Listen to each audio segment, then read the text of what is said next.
शिक्षण विभागासाठी मोठी बातमी. शालार्थ आयडी वैयक्तिक मान्यतेसाठी आता नवी कार्यपद्धत. सुधारित कार्यपद्धतीनुसार शिक्षक शिक्षकेतर कर्मचाऱ्यांच्या वैयक्तिक मान्यता प्रस्तावासह मुख्याध्यापक, शाळा व्यवस्थापने शालार्थ मान्यतेसाठी आवश्यक कागदपत्रे सादर करणे अनिवार्य राहील.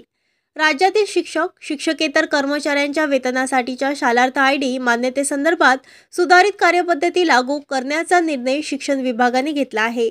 त्यानुसार आता शालार्थ आयडी प्रक्रियेत ई-ऑफिस प्रणालीचा वापर करावा लागणार असल्याचे स्पष्ट झाले आहे. वैयक्तिक मान्यता शालार्थ आयडीची प्रक्रिया तंत्रज्ञानामुळे पारदर्शक होण्याची अपेक्षा आहे. राज्यातील खासगी अनुदानित प्राथमिक, माध्यमिक आणि उच्च माध्यमिक शाळा, जिल्हा परिषद, महापालिका, नगरपालिकातील शिक्षक शिक्षकेतर कर्मचाऱ्यांचे वेतन भत्ते शालार्थ प्रणालीद्वारे करण्यात येतात. मात्र नागपूर येथील बोगस शालार्थ आयडी प्रकरण उघडकीस आल्यानंतर आता शालार्थ आयडीबाबत सुधारित कार्यपद्धत लागू करण्याचा निर्णय शिक्षण विभागाने घेतला आहे. त्याबाबतचे निर्देश शिक्षण आयुक्त सचिंद्र प्रताप सिंह यांनी परिपत्रकाद्वारे दिले आहेत. सुधारित कार्यपद्धतीनुसार शिक्षक शिक्षकेतर कर्मचाऱ्यांच्या वैयक्तिक मान्यता प्रस्तावासह मुख्याध्यापक, शाळा व्यवस्थापने शालार्थ मान्यतेसाठी आवश्यक कागदपत्रे सादर करणे अनिवार्य राहील. संबंधित वैयक्तिक मान्यता शालार्थ प्रस्ताव ई-ऑफिस प्रणालीमध्ये आवक नोंदणीसह स्वीकारावा. विभागीय शिक्षण उपसंचालक, शिक्षणाधिकारी, प्राथमिक, माध्यमिक शिक्षण निरीक्षक, मुंबई यांनी वैयक्तिक मान्यता प्रस्ताव मान्य झाल्यास वैयक्तिक मान्यता आदेश ई-ऑफिस जावक क्रमांक प्रसिद्ध करावेत.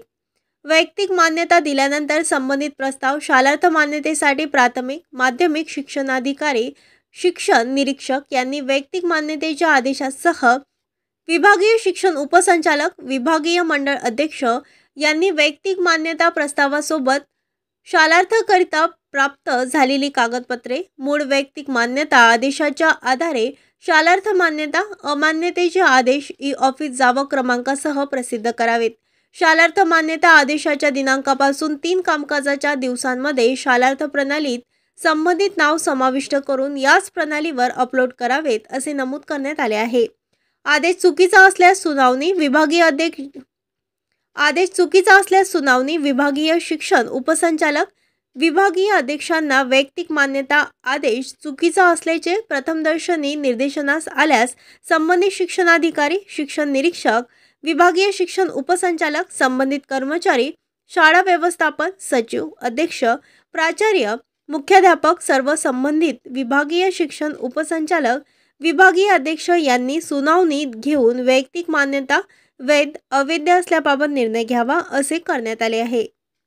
असे स्पष्ट करण्यात आले आहे. महाराष्ट्र न्यूज लाईव्ह मुंबईसाठी दिलीप कुमार चव्हाणसह कॅमेरामॅन गोपाल चव्हाण, पुणे.